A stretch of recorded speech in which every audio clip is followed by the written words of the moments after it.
Europe ने साथ छोड़ा तो भारत ने इतिहास रच दिया। अब भारत और इजराइल मिलकर बना रहे हैं ऐसा एयर डिफेंस सिस्टम जो आसमान से बरसने वाले हर खतरे को पल में खत्म कर देगा। यानी अगर अब कोई भी भारत की ओर नजर उठाएगा तो जवाब आसमान से मिलेगा।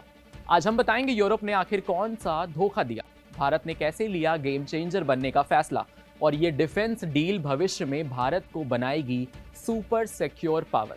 नमस्कार, आपके साथ मैं हूं वात्सल्य सारथी कसौदन और कड़क के इस स्पेशल एडिशन में आपका स्वागत है। दरअसल भारत पिछले कुछ सालों से यूरोप से डिफेंस टेक्नोलॉजी लेने की कोशिश कर रहा है, खासकर एयर डिफेंस और मिसाइल इंटरसेप्शन के क्षेत्र में।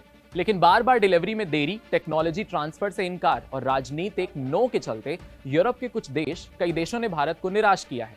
नतीजा, भारत ने कहा अब खुद का रास्ता बनाना होगा और वहीं से शुरू हुई एक नई कहानी, भारत इजराइल डिफेंस पार्टनरशिप की। भारत और इजराइल ने मिलकर तय किया है कि वो एक एडवांस्ड एयर डिफेंस सिस्टम बनाएंगे जो भारत की सीमाओं को किसी भी मिसाइल, ड्रोन या हवाई खतरे में बचा सकेगा। इसे हम भारत का आयरन डोम भी कह सकते हैं। ये डील सिर्फ हथियारों की नहीं बल्कि टेक्नोलॉजी और R&D यानी रिसर्च एंड डेवलपमेंट साझेदारी की एक प्रक्रिया है।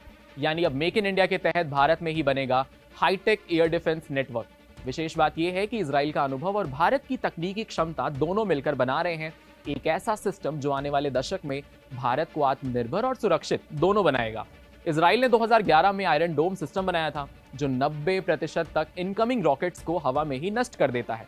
अब भारत उसी तकनीक की मदद से बना रहा है आयरन शील्ड इंडिया नामक नया नेटवर्क। गाजा में युद्ध के लिए पश्चिमी देशों ने इजराइल का बहिष्कार करना शुरू कर दिया है। उस वक्त भारत उसके साथ खड़ा है।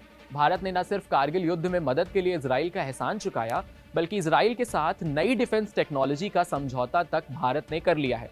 मेक इन इंडिया कैंपेन को भी आगे बढ़ा दिया है। आपको बता दें कि Israel Bharat joint working group JWG की वार्षिक बैठक मंगलवार को रक्षा मंत्रालय के महानिदेशक मेजर जनरल रिटायर्ड अमीर बरम और भारतीय रक्षा सचिव राजेश कुमार सिंह की अध्यक्षता में हुई। इस बैठक के दौरान दोनों देशों ने डिफेंस, इंडस्ट्रियल और टेक्नोलॉजी सेक्टर में सहयोग बढ़ाने के लिए एक समझौता ज्ञापन MOU पर हस्ताक्षर किया। हालांकि समझौते को लेकर ज्यादा जानकारी नहीं दी गई, लेकिन जो पहले बताया गया था उसके मुताबिक भारत अपनी थल सेना के लिए रॉकेट और इजराइल एयरस्पेस इंडस्ट्रीज द्वारा विकसित मध्यम दूरी की सतह से हवा में मार करने वाला एयर डिफेंस मिसाइल करीब $3.75 अरब में खरीदने जा रहा है। उसके अलावा IAI $900 मिलियन में 6 कॉमर्शियल विमानों को भारतीय वायुसेना के लिए ईंधन भरने वाले विमानों में तब्दील करके देगा। इसमें शामिल होंगे indigenous radar system, Bharat electronics द्वारा इजराइल की मिसाइल इंटरसेप्शन टेक्नोलॉजी और भारतीय सेना का बैटलफील्ड इंटीग्रेशन। ये सिस्टम 100 किलोमीटर तक के दायरे में हर हवाई खतरे को न्यूट्रलाइज कर सकेगा, चाहे वो मिसाइल हो, ड्रोन हो या फाइटर जेट। अब सवाल, यूरोप ने धोखा कैसे दिया? दरअसल भारत ने फ्रांस और जर्मनी के साथ भी एयर डिफेंस सिस्टम और जेट इंजन तकनीक पर बातचीत की थी, लेकिन यूरोप यूनियन की राजनीतिक शर्तों और एक्सपोर्ट रेस्ट्रिक्शन में भारत के प्रोजेक्ट्स को स्लो कर दिया। भारत को ना तो समय पर उपकरण मिले और ना ही टेक्नोलॉजी का कोई ट्रांसफर हुआ। सिर्फ वादे थे और वादों में भी देरी थी। यही वो पल था जब भारत ने सोचा कि अब भरोसा सिर्फ उन पर किया जाना चाहिए जो कठिन समय में साथ दे, और वो है इजराइल, जिसने 1999 के कारगिल युद्ध में भी भारत को रातों रात हथियार भेजे थे।